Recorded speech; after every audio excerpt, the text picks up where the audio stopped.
तर रामकृष्ण हरी मंडळी, खूप दिवसानं मी ब्लॉग बनवते कारण की काही कारणास्तव मी ब्लॉग बनवू शकलो नाही. तर आज मी आलो होतो शेतामध्ये आणि आपली जी गाय होती त्याने अशी मस्त कारोड दिली होती.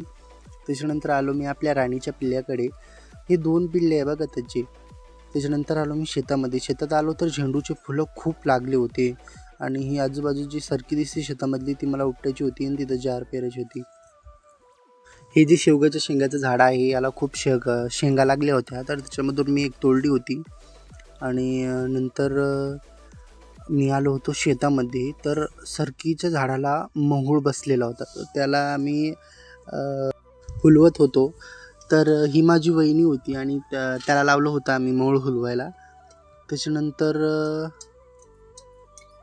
ती जी झाडाची फांटी आहे ती तोडली आम्ही आणि तिथून पळालो तर तुम्ही पाहू शकता हे आहे आपला महूळ.